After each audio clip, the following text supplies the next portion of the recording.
सबका हार्दिक स्वागत है। मैं तहे दिल से अपने दर्शकों का हार्दिक स्वागत करती हूँ। आज हमारे साथ 3 कवित्री उपस्थित हैं। श्रीमती कीर्ति चौरसिया जी, जो जबलपुर मध्य प्रदेश से हैं। नमस्कार, आपका हार्दिक स्वागत है। दूसरी हैं आकांक्षा सिंह, जो वाराणसी उत्तर प्रदेश से हैं। आपका हार्दिक स्वागत है जी। और तीसरी हैं निगम झा जी, जो सिलीगुड़ी पश्चिम बंगाल से हैं। आपका मंच पर हार्दिक स्वागत है। बहुत बहुत धन्यवाद। आपके स्वागत में 4 पंक्तियां।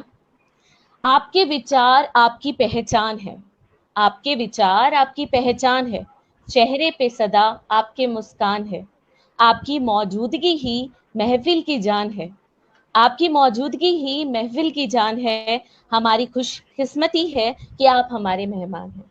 बहुत बहुत धन्यवाद, हार्दिक स्वागत आप सबका। मैं अपने दर्शकों का भी हार्दिक स्वागत करती हूँ।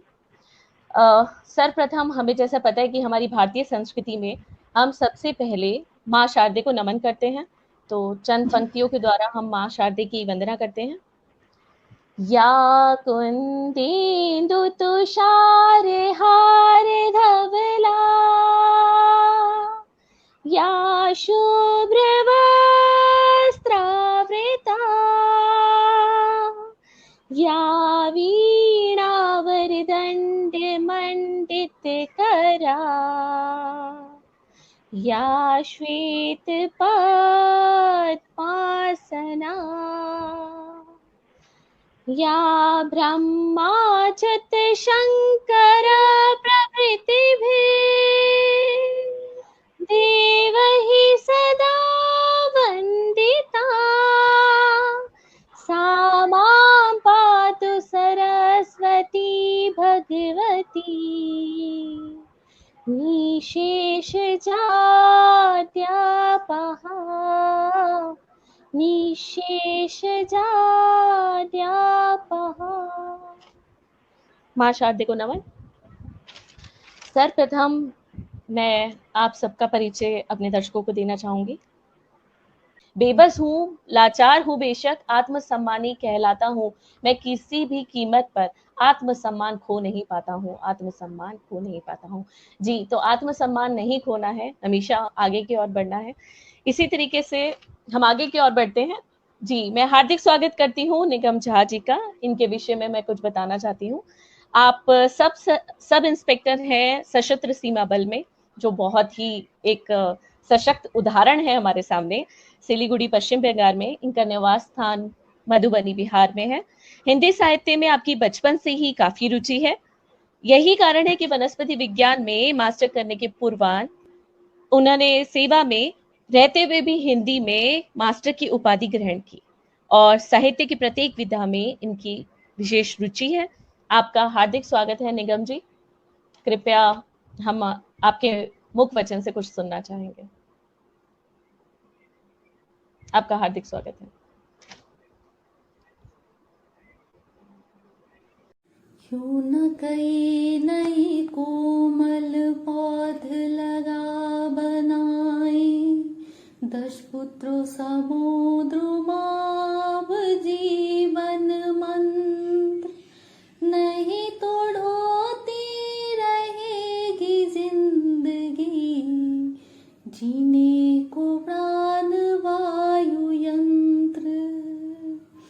और दौड़ता दम तोड़ता रहेगा हर प्यासा मृग तृष्णा के पीछे, जब बचा खुचा पानी धीरे से बोतलों में नप जाएगा, फिर होगा कौन वृक्ष बिना जो झूम झूम मेघों को मलहार सुनाएगा, और जिसकी एक मुनहार पे घन धड़ा पे मोतियों सी धार लुटाएगा।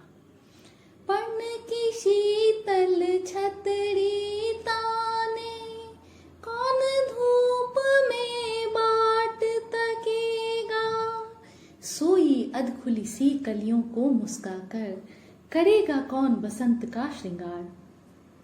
उसके असंख्य बाहों में कसे बिना फिर क्या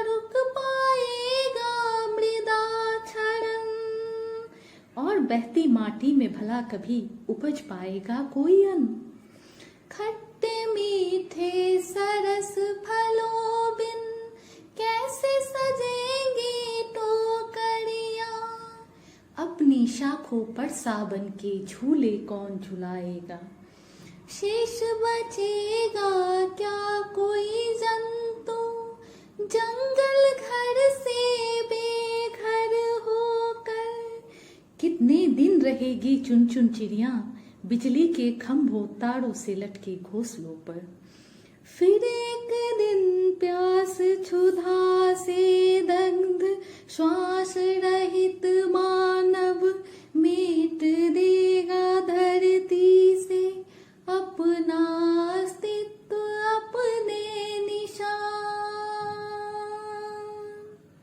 आओ प्रण ले पेड़ लगा बचाएं ये पृथ्वी पर्यावरण और सब जीवों के प्राण। बहुत सुंदर, बहुत बहुत सुंदर। आपकी इतनी मधुर वाणी है सुनकर, और इतना मार्मिक विषय लिया है आपने विश्व पर्यावरण दिवस पर। विश्व पर्यावरण दिवस की हार्दिक शुभकामनाएं। कितना प्यारा, कितना सुंदर, कितना सुनहरा पर्यावरण। कितना प्यारा, कितना सुंदर, कितना सुनहरा पर्यावरण। परमात्मा ने रचा प्रकृति को, फैलाया अपना आवरण। धीरे धीरे बदलते गए छोटे पौधे पेड़ों में, धीरे धीरे बदलते गए छोटे पौधे पेड़ों में। हरियाली छा गई चारों तरफ, ताजगी थी सवेरों में। पर्यावरण में उगता सूरज, बहते झरझर थे झरने। हर एक सजीव प्राणी को के दिल को लगा था यह हरने। सदुपयोग नहीं दुरुपयोग हुआ इस विशाल प्रकृति का। सदुपयोग नहीं दुरुपयोग हुआ इस विशाल प्रकृति का। ईश्वर भी उदास हुए नुकसान देख अपनी कृति का। तो आज जो हम नुकसान प्रकृति हमें वापस लौटा रही है, वह हमारा ही किया धरा है। हम मनुष्यों के ही द्वारा जो भी नुकसान प्रकृति को दिया गया है, जो भी किया गया है, वह प्रकृति हमें वापस लौटा रही है। तो यह परिवर्तन भी, इस कारण का निवारण भी हम ही है। यह परिवर्तन हम ही ला सकते हैं। तो अवश्य सब इस विषय को समझें